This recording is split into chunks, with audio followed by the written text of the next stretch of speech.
When we're talking about food resilience and sustainable land management, it's important to recognise that we still have so much to learn from First Nations communities.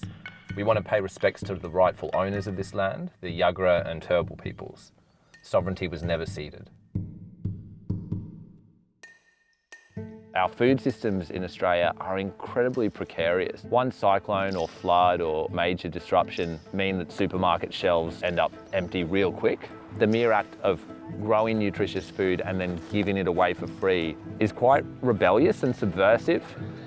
Just because the council or the government says that you can't do something doesn't mean they're right, and doesn't mean you should just roll over and agree to that.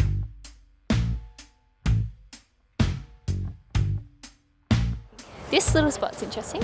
It might be alright down there, it's just that if there's water, runoff is likely to come down here and there could be like oil spills and stuff. Growing Forward is a social movement, so it's about trying to take back government land that has been misused or abandoned. I feel really good about this place. Yeah, it feels like it's desperate for like a community garden. Yeah. As like everything else except for that, so. We're going into these areas and growing food, and we're asking permission from First Nations communities, but not necessarily from the government. Are these good raw? No, they're better cooked.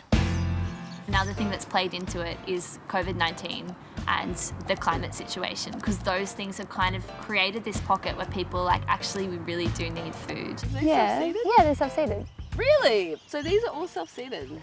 That's when you know the garden's going well. Yeah. That's amazing.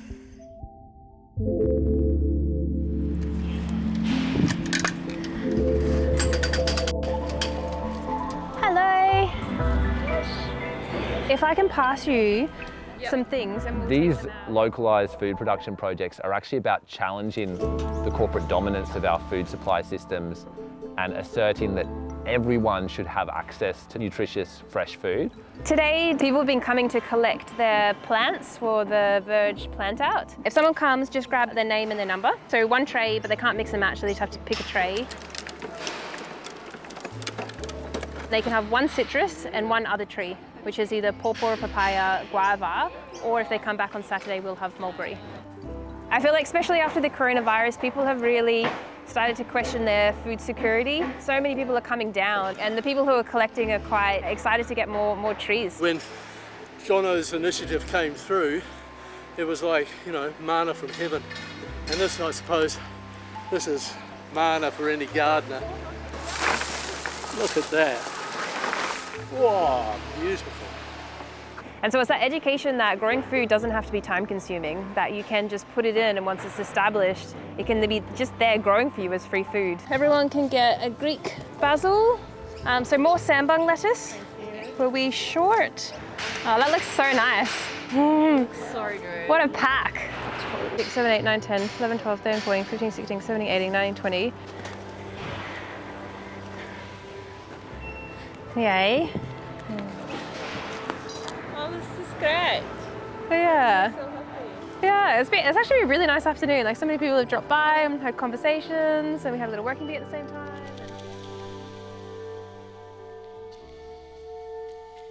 When it smells sweet and it doesn't smell or like kind of foresty, that's when you know that there's mycelium that's kind of started to work. Mycelium is a network that helps transport different nutrients, and it's basically the network that fruits mushrooms.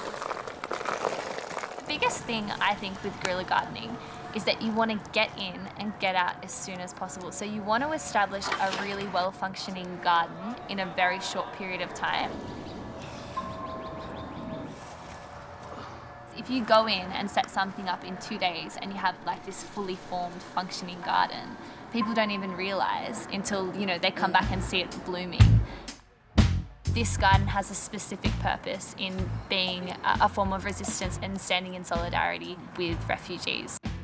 And just putting them out about 5 centimetres, so from here to here. Yeah. We're trying to get more and more people involved in learning about growing food, learning about community, and learning about how to be more resilient in the face of pandemics and climate-induced natural disaster. I know how detrimental clear and illegal agriculture systems are in the environment and how we need to be less reliant on those systems and more reliant on people actually creating their own food that's, sustainable and supports the local community.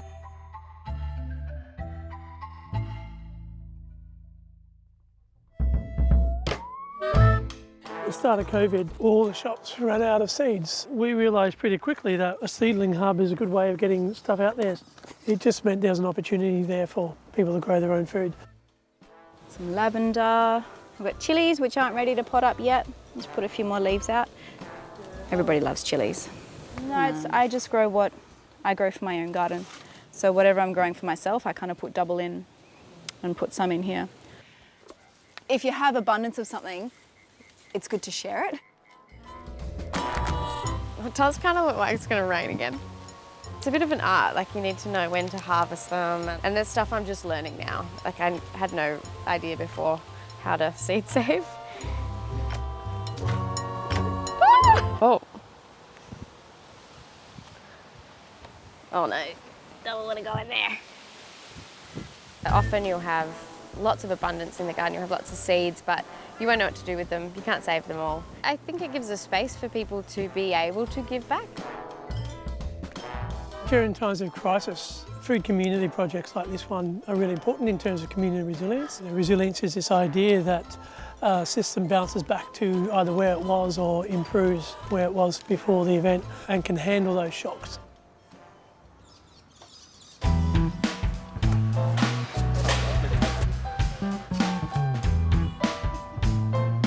We want people to actually reclaim the public space. We want them to take more control over the areas of land in front of their house and essentially practice a form of commoning.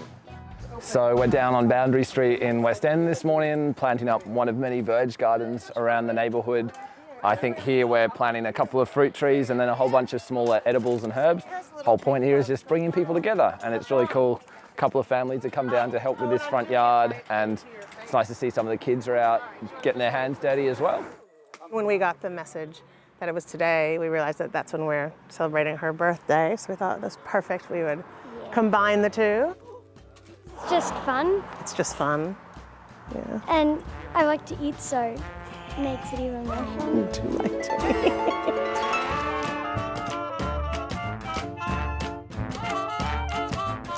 Commoning is where they're public spaces, they're shared spaces, but you don't leave it up to council or some abstract government entity to decide what happens there. It's actually local residents talking to one another and deciding how they want that space to be used. I mean, once you close off the street, there's so much potential, hey? Yeah.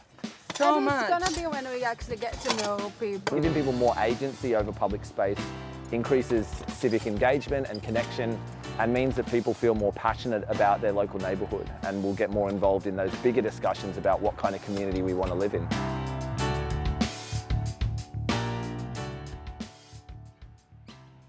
One plant produces like so many seeds, like thousands of seeds.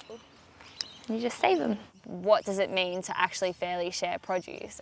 Like how does that get distributed? I think for me it means to like completely give it away.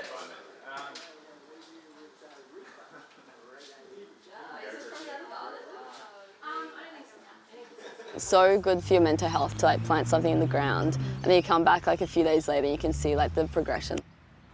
I'm obsessed with mycelium because it reminds us that we're connected, and you can't see all of the webs of interconnection, it's invisible. The mycelium that's kind of channeling everywhere that we can't see right now is that perfect reminder that we actually can't exist without each other.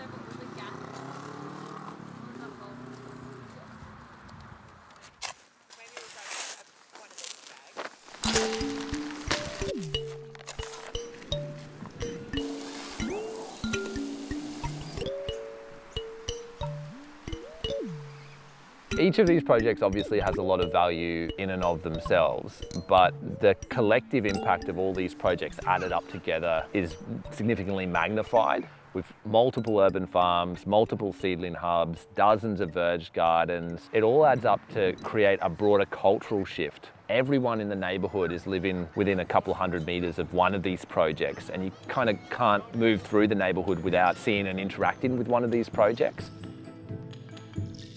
It's really something that's like brought the community in and also has inspired other people. Having a diversity of places with a diversity of crops, through a diversity of people, through a diversity of channels, you know, by definition, that's where the resilience comes in. Sometimes we're buying food that's coming from overseas or from long distances away. So it's beautiful that we can start closing that gap a little bit and people to start developing that relationship with their food. We want to challenge state ownership of land. It's not just about like growing food, it's a bit more than that really. Yeah. It's very deliberately about challenging the power of the nation state and actually building up community capacity to the point where we can render some of those government institutions irrelevant. The garden is kind of like a symbol as well as a form of mutual aid, but it's a symbol of resistance and it's a symbol of hope. What's radical about these gardens is that we're not asking for permission. We're just going out and doing it.